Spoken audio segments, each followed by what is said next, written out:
जय हिंद मेरे प्यारे छात्रों। कक्षा 10th सामाजिक विज्ञान के 50 मोस्ट वीवीआई ऑब्जेक्टिव क्वेश्चन आप लोग के लिए लेके आए हैं। 2024 में अगर मैट्रिक के एग्ज़ाम देने वाले हैं तो ये वीडियो आपके लिए, क्योंकि सारा ऑब्जेक्टिव गेसिंग किया हुआ है।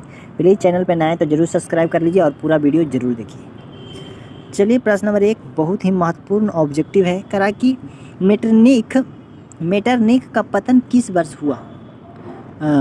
मार्च 1848 ईस्वी में, कि अप्रैल 1848 ईस्वी में, कि मई 1848 ईस्वी में, कि जून 1848 ईस्वी। देखिए, मेटरनिख का जो पतन हुआ था मार्च 1848। ऑप्शन ए हो जाएगा प्रश्न नंबर 1 के। चलिए, प्रश्न नंबर 2 देखिए। करा कि इटली एवं जर्मनी के एकीकरण के विरुद्ध निम्नलिखित में से कौन सा देश था? देखिए, मोस्ट वीवीआई ऑब्जेक्टिव क्वेश्चन है। परसा था, कि ऑस्ट्रेलिया, कि इंग्लैंड, कि इनमें से कोई नहीं। देखिए, इटली एवं जर्मनी के एकीकरण के विरुद्ध ऑस्ट्रेलिया था। ऑप्शन बी हो जाएगा प्रश्न नंबर 2 के करेक्ट आंसर। चलिए, प्रश्न नंबर 3 देखिए। करा कि मेजनी का संबंध किस संगठन से था? मोस्ट वीवीआई है। लाल सेना से, कि चेका से, कि लाल कुर्ती से, कार्बोनरी से। देखिए, मेजनी का जो संबंध था कार्बोनरी से था। ऑप्शन डी हो जाएगा प्रश्न नंबर 3 के। चलिए, प्रश्न नंबर 4 देखिए। करा कि माँ उपन्यास के लेखक थे। माँ उपन्यास के लेखक थे कौन से उपन्यास के? प्लेख नोब के ट्रॉल्स्टॉय के, कि गोकी के, कि चुर्गनेव के। देखिए, प्रश्न नंबर 4 के करेक्ट आंसर सी हो जाएगा, गोकी के लेखक माँ थे। चलिए, प्रश्न नंबर 5 देखिए। करा कि लौह अयस्क का उपयोग किस उद्योग में किया जाता है? लौह अयस्क के उपयोग किस अयस्क में किया जाता है? किस उद्योग में किया जाता है? स्टील में, कि इस्पात में, कि विद्युत में, कि इनमें से कोई नहीं। देखिए, लौह अयस्क का उपयोग है जो इस्पात के उद्योग में किया जाता है। ऑप्शन बी हो जाएगा प्रश्न नंबर 5 के। चलिए, प्रश्न नंबर 6 देखिए। कह कि भारतीय संविधान के बारे में इनमें से कौन कथन सही है? देखिए, भारतीय संविधान के बारे में ऑप्शन ए कथन है जो सही है, कि यह ऑप्शन ए है जो सही है। इसमें कहा गया है कि यह धर्म के आधार पर भेदभाव करने की मनाही करता है। किसी भी धर्म के बारे में भेदभाव नहीं कर सकते हैं। ऑप्शन ए हो जाएगा प्रश्न। चलिए, प्रश्न नंबर 7 देखिए। करा कि जाति के आधार पर विभाजन निम्नलिखित में से देशों में किस देश में है? निम्नलिखित में से किस देश में है जाति के आधार पर विभाजन? नॉर्वे, कि डेनमार्क, कि स्विट्जरलैंड, कि स्वीडन, की भारत। देखिए, कह रहा है कि जाति के आधार पर विभाजन निम्नलिखित में से कौन सा देश में है? तो जाति के आधार पर विभाजन है जो भारत देश में है। ऑप्शन ए डी हो जाएगा प्रश्न नंबर 7 के। चलिए, प्रश्न नंबर 8 देखिए। कह रहा है कि 1917 ईस्वी की रूसी क्रांति के तत्कालीन कारण क्या था? तत्कालीन कारण क्या था? तत्कालीन कारण यह था कि भारत के प्रथम विश्व युद्ध में रूस की पराजित हुआ था। ऑप्शन डी हो जाएगा प्रश्न नंबर 8 के। चलिए, प्रश्न नंबर 9 जो बहुत ही महत्वपूर्ण है। कह रहा है कि कम्युनिस्ट पार्टी के संस्थापक कौन थे? वियतनामी कम्युनिस्ट पार्टी के संस्थापक कौन थे? हो चिन मिन, कि न्यूएन अन, कि राजा फुलसे, कि हुई फूसो। प्रश्न नंबर 9 के करेक्ट आंसर ये हो जाएगा। चलिए, प्रश्न नंबर 10 देखिए। करा कि the history of the class of Vietnam नाम पुस्तक के लेखक कौन है? तो है फान होई चाओ। चलिए, प्रश्न नंबर 11 देखिए। करा कि श्रम के लैंगिक विभाजन के परिणाम निम्नलिखित में से क्या हुआ? देखिए, श्रम के लैंगिक विभाजन के परिणाम निम्नलिखित में से यह हुआ कि स्त्रियों 14वीं बार में सिमट कर रह गई। ऑप्शन ए हो जाएगा प्रश्न नंबर 11 के। चलिए, प्रश्न नंबर 12 देखिए। कह कि निम्नलिखित में से कौन सा कथन सही है? प्रश्न नंबर 12 के कथन ए है जो सही है। कह रहा कि प्रमुख भाषाओं को समाहित करने की नीति ने भारत की एकता एवं अखंडता को मजबूती प्रदान की। ऑप्शन ए हो जाएगा प्रश्न नंबर 12। चलिए, प्रश्न नंबर 13 देखिए। कह रहा कि निम्नलिखित में से कौन सी कथन सही नहीं है? कौन सी कथन सही नहीं है? तो ऑप्शन डी है कथन जो सही नहीं है। ऑप्शन डी में कहा गया है कि श्रीलंका, ऑप्शन डी में कहा गया है कि श्रीलंका संघात्मक शासन प्रणाली का कानून है, लेकिन ये वहाँ सत्ता अभी केंद्रित। ऑप्शन डी गलत है।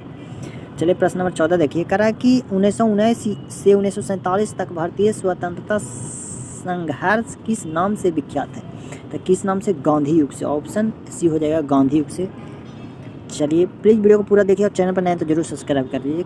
करा के रॉलटेल कानून किस वर्ष पारित हुआ था? मोस्ट VVI ऑब्जेक्टिव है, तो 1919 में पारित हुआ था। ऑप्शन बी हो जाएगा प्रश्न नंबर 15 के। चलिए आप प्रश्न नंबर 16 है, बहुत ही इम्पोर्टेंट क्वेश्चन है। कह रहा है कि जलियांवाला बाग हत्याकांड के विरुद्ध में किस कैंसर ए हिंद की उपाधि त्याग दी थी? किसने? तो गांधी जी ने। ऑप्शन सी हो जाएगा करेक्ट आंसर, गांधी जी ने अपना उपाधि को। प्रश्न नंबर 17 देखिए, जो काफ़ी इंपॉर्टेंट क्वेश्चन है। कह रहा है कि सेफ्टी लैंप का विकास किसने किया था? सेफ्टी लैंप का आविष्कार किसने किया था? तो हार्वी डेवी ने किया था। चलिए प्रश्न नंबर 18 देखिए, कह रहा है कि यह संघीय सरकार की एक अनोखी विशेषता है कि अनोखी विशेषता यह है कि निर्वाचित पदाधिकारी को सत्ता शीर्ष पर होते हैं। भारत में जो जीत जाता है उसे शीर्ष पर बैठाया जाता है। चलिए प्रश्न नंबर 19 तो काफ़ी इंपॉर्टेंट क्वेश्चन है। करा निम्नलिखित में कौन भारतीय किसान यूनियन के नेता है? तो भारतीय किसान यूनियन के नेता कौन है? तो महेंद्र सिंह टिकैत। ऑप्शन सी हो जाएगा प्रश्न नंबर 19 के। चलिए आप लोग कमेंट करके बताइए प्रश्न नंबर 20 के। कह रहा है कि चिपको आंदोलन निम्नलिखित में से किससे संबंधित है? आप लोग कमेंट करके जरूर बताइएगा ये ऑप्शन कौन सा होगा। चलिए प्रश्न नंबर 21 देखिए, कह रहा है कि औद्योगिकरण की प्रक्रिया सबसे पहले कहाँ शुरू हुई? औद्योगिकरण की प्रक्रिया सबसे पहले कहाँ शुरू हुई? तो कहाँ हुआ था? इंग्लैंड में। औद्योगिक प्रक्रिया कहाँ हुआ था? इंग्लैंड में हुआ था। चलिए प्रश्न नंबर 22 देखिए, कह रहा है बम्बई में सर्वप्रथम सूती कपड़ों के मिलों की स्थापना हुई कब? तो बम्बई में जो सूती कपड़ों का स्थापना हुआ था 1851 ईस्वी में। चलिए प्रश्न नंबर 23 देखिए, कह रहा है कि आधुनिक व्यक्ति के लिए शहर किस प्रकार का क्षेत्र है? तो विस्तृत क्षेत्र हो जाएगा। ऑप्शन सी हो जाएगा करेक्ट आंसर। चलिए प्रश्न नंबर 24 देखिए, कह रहा है कि 1810 से 1880 तक लंदन की आबादी 10 लाख से बढ़कर कहाँ तक पहुँच जा सकती है? तो 10 लाख से 40 लाख तक बढ़ सकता है 1880 तक। चलिए प्रश्न नंबर 25 से काफ़ी इंपॉर्टेंट क्वेश्चन है। कह रहा है कि दलित पैथर्स के कार्यक्रम निम्नलिखित में से कौन संबंधित नहीं है? तो जाति प्रथा के उन्मूलन है जो संबंधित नहीं। चलिए प्रश्न नंबर 26 देखिए, कह रहा है कि इनमें कौन सी बात लोकतांत्रिक व्यवस्था को अनुरूप नहीं है? लोकतांत्रिक व्यवस्था के अनुरूप नहीं है कौन है? तो ऑप्शन डी है जो अनुरूप नहीं है, बहुसंख्याओं का शासन अनुरूप नहीं। 27 नंबर प्रश्न कर रहा है कि 15वीं लोकसभा चुनाव कब हुआ था? 15वीं लोकसभा चुनाव जो 2019 में हुआ। चलिए प्रश्न नंबर 29 देखिए, कह रहा है कि सुनामी प्रभावित क्षेत्र में मकानों का निर्माण कहाँ करना चाहिए? समुद्र तट के निकट करना चाहिए कि समुद्र तट से दूर कि समुद्र तट से ऊंची पर? कि इनमें से कोई? देखिए समुद्र तट से दूर और ऊंची जगह करना चाहिए। चलिए प्रश्न नंबर 30 से काफ़ी इंपॉर्टेंट क्वेश्चन है। कह रहा है कि जनसंख्या वृद्धि में आर्थिक विकास की गति तीव्र होती है कि मंद हो जाती है कि समान रहती है? कि इनमें से कोई? देखिए जनसंख्या वृद्धि होगी तो आर्थिक विकास मंद हो जाएगा। चलिए प्रश्न नंबर 31 नंबर प्रश्न देखिए, कह रहा है कि मुद्रा का प्राथमिक कार्य कौन सा है? तो मुद्रा का प्राथमिक कार्य है कि विनिमय का माध्यम।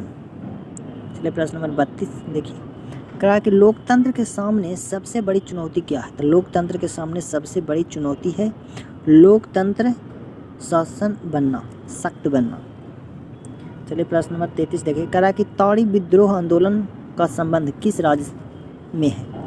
तो ये आंध्र प्रदेश में है। ऑप्शन सी हो जाएगा प्रश्न नंबर 33 की। चलिए प्रश्न नंबर 34 देखिए, कह रहा है कि भारत विश्व बाजार के रूप में कौन सा शहर उभर कर आई है? भारत विश्व बाजार के रूप में कौन सा शहर आई है? तो अलेक्जेंड्रिया। ऑप्शन बी करेक्ट हो जाएगा। चलिए प्रश्न नंबर 35 देखिए, कह रहा है कि मुद्रा कोष की स्थापना कब की गई? तो 21 जुलाई 1944 ईस्वी। 21 जुलाई 1944। चलिए प्रश्न नंबर 36, गुटेनबर्ग का जन्म किस देश में हुआ था? तो गुटेनबर्ग का जन्म जर्मनी में हुआ था। ऑप्शन बी हो जाएगा। चलिए प्रश्न नंबर 37 देखिए, कह रहा कि लोकतंत्र संबंधित निम्नलिखित कथनों में कौन सा कथन गलत है? तो यह ऑप्शन बी है जो गलत है, कह रहा है कि यह नागरिकता असमानता को बढ़ावा देता है, ये गलत है। चलिए प्रश्न नंबर 38 देखिए, कह रहा है कि 15वीं लोकसभा में महिलाओं की संख्या कितना थी? तो 15वीं लोकसभा में महिलाओं की संख्या 10 थी। प्लीज़ एक तो चैनल के जरूर सब्सक्राइब कर लीजिए। कह रहा है कि जल संकट किस देश में लोकतांत्रिक चुनौती के रूप उभरी? किस देश में? तो बोलीविया में। चलिए प्रश्न नंबर 40 देखिए, कह रहा है कि विश्व में सर्वप्रथम मुद्रा की शुरुआत कहाँ हुई? तो विश्व में सबसे पहले मुद्रा की शुरुआत चीन में हुआ था। चलिए प्रश्न नंबर 41 देखिए, कह रहा है कि किस प्रकार